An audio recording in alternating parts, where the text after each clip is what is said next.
नमस्कार मित्रों, सभी प्यारे स्टूडेंट्स को प्यार भरा नमस्कार। Very good morning to all of you.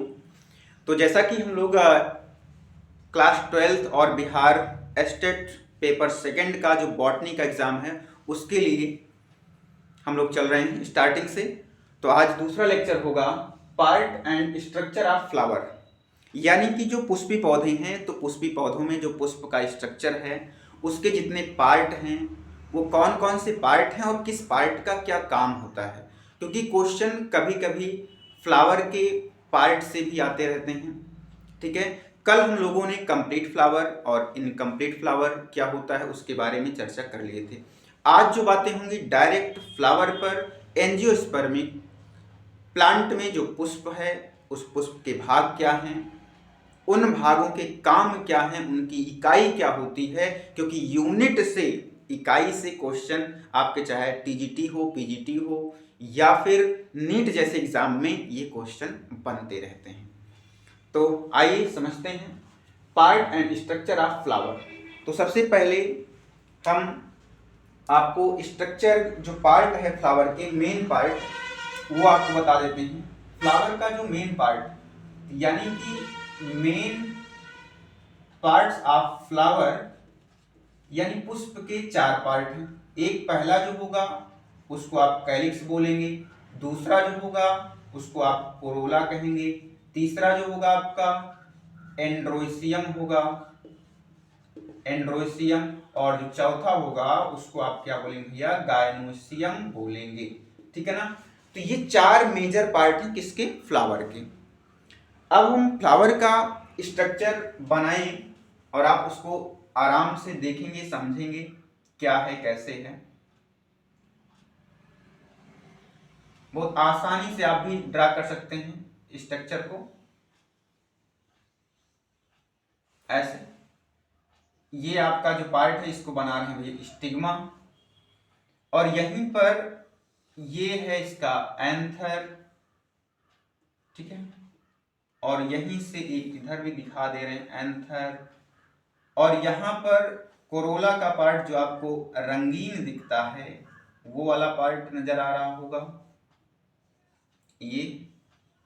उसके बाद यहीं पर थैलमस का रीजन दिखा दे रहे हैं आपको, और यहाँ से कैलिक्स, ये कैलिक्स हो गया। अब यहाँ पर ये रीजन जो है थैलमस का, तो ये स्ट्रक्चर आपको दिख रहा होगा। इसको हम थोड़ा सा कलरफुल दे रहे हैं रेड कलर में, जिससे आपको बातें कंफर्म हो जाए कि ये वाला जो पार्ट है वो कौन सा है, आप समझ पा रहे होंगे। ठीक है ना, ये वाला। तो अब इसमें देखिए नामकरण करते हैं। तो जो ये सबसे ऊपर वाला जो पार्ट है इसको आप बोलते हैं स्टिग्मा, स्टिग्मा जिसको आप कहते हैं भैया वर्तिकाग्र, और ये जो पतला पार्ट है इसको आप कहते हैं स्टाइल, जिसको आप कहते हैं हिंदी में वर्तिका, और ये जो फूला हुआ पार्ट है यानी कि ये वाला इतना पार्ट जो है इसको आप ओवरी कहते हैं। ठीक है ना, ओवरी, जिसको आप हिंदी में अंडाशय बोलेंगे। ठीक है ना, अंडाशय, ओवरी। अब इधर बात आती है, ये चीज जो है आपका जो हरे रंग का होता है इसको आप बोलेंगे कैलिक्स, जो पहला पार्ट सबसे बाहरी चक्र होता है। दूसरा ये जो रंगीन पार्ट है इसको बोलेंगे आप कोरोला, दूसरा चक्र है। और तीसरा ये वाला इसको बोलते हैं आप एंथर यानी परागकोश, और ये जो है आपका फिलामेंट है। ठीक है ना, फिलामेंट। और इन दोनों को सम्मिलित रूप से आप क्या बोलते हैं, स्टेमन बोलते हैं भैया इसको, पुंकेसर, पुंकेसर आप कहते हैं इनको। ठीक है, तो अब ये जो पार्ट है इसका नाम क्या भैया, थैलमस है, थैलमस। और ये वाला पार्ट जो है इसका नाम है पेडिसिल। ठीक है ना, पुष्प वृंत जिसे कहते हैं आप, और इसका पुष्पासन नाम आप देते हैं, पुष्पासन। ठीक है, कोरोला को आप दल बोलेंगे, इसको बाह्य दल बोलेंगे, इसको तंतु बोलेंगे, ये परागकोश बोलेंगे, इसको पुंकेसर बोलेंगे। तो आपको ये स्ट्रक्चर कंफर्म हो गया, ये फ्लावर का स्ट्रक्चर है, ठीक है ना। यानी पुष्प की संरचना आपको समझ आ गई होगी कैसे बनाएंगे, कौन कौन से पार्ट होते हैं। तो अब इसमें एक एक का हम काम देख लेते हैं, क्या क्या काम है। देखिए, जैसे सबसे पहले हम पुष्प के मेल पार्ट की बात करते हैं। पुष्प का जो मेल पार्ट होता है उसका नाम है एंड्रोसियम। क्या होता है भैया? एंड्रोसियम होता है। और ये एंड्रोसियम जो है स्टेमन के ग्रुप से बनता है, यानी स्टेमन से मिलकर के बनता है, ठीक है ना, मिलकर बनता है स्टेमन से। अब स्टेमन एक हो या ग्रुप हो स्टेमन का, तो उसको मिला के बोलेंगे आप पुमंग। ये है भैया पुमंग, ठीक है ना, पुमंग जो नर भाग होता है। दूसरा पार्ट है फीमेल पार्ट। तो फीमेल पार्ट में आप जो है पिस्टिल, फीमेल पार्ट इसका जो है वो है गायनोसियम, ठीक है ना, गायनोसियम। ये मिलकर के किससे बनेगा? इसकी जो इकाई है कार्पल है या पिस्टिल है, इनसे मिलकर के बनता है, ठीक है ना, ये इसकी इकाई है। एंडोसियम की इकाई को स्टेमन बोलेंगे और जो गायनोसियम की इकाई है उसको कार्पल बोलते हैं।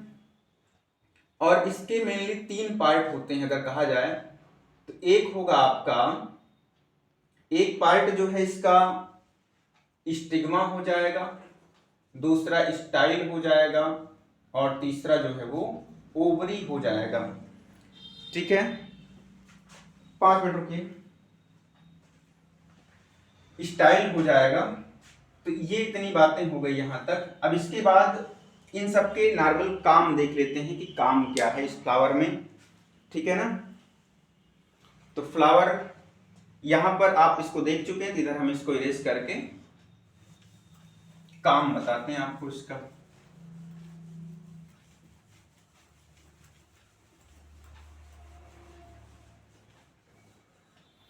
तो जैसे सबसे पहला देखेंगे पेडिसिल को, पुष्पवृंत। तो ये जो पेडिसिल होता है पुष्पवृंत, ये क्या होता है? पुष्प जो है, पुष्प शाखा से, जहां से मतलब पुष्प जो है वो शाखा से जिससे जुड़ा होता है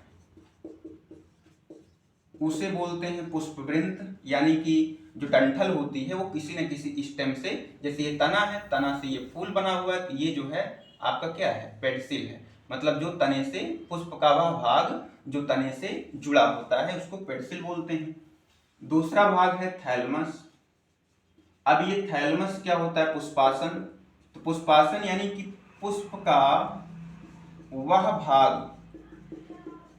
भाग जिस पर सभी भाग स्थित होते हैं, सभी भाग स्थित होते हैं, उसे क्या बोलते हैं? पुष्पासन। अब इस पर सभी भाग का मतलब कैलिक्स, कोरोला, एंडोसियम और गायनोसियम होंगे। तीसरा जो है कैलिक्स बोलेंगे हम लोग, कैलिक्स। तो कैलिक्स में क्या होता है? यह देखिए, मतलब पुष्प का यह सबसे बाहरी चक्र है, ठीक ना। सबसे पहला काम ये बाहरी चक्र है, मतलब पहला चक्र है। और ये कलिका अवस्था में जब फूल जो है कली के रूप में रहता है, यानी खिला नहीं रहता है, तब क्या करता है? उसको सुरक्षा प्रदान करता है, ठीक ना, सुरक्षा। उसके बाद चौथा फंक्शन आपका है कोरोला का। कोरोला क्या करता है? तो कोरोला का जो मेन फंक्शन है भैया, कि ये जो कोरोला है ये सबसे पहले ये दूसरा चक्र है और ये कैसा होता है? रंगीन होता है, ठीक है ना, रंगीन होता है। और कीटों या जीवों को अपनी ओर आकर्षित करता है, ठीक है ना, अपनी ओर आकर्षित करता है।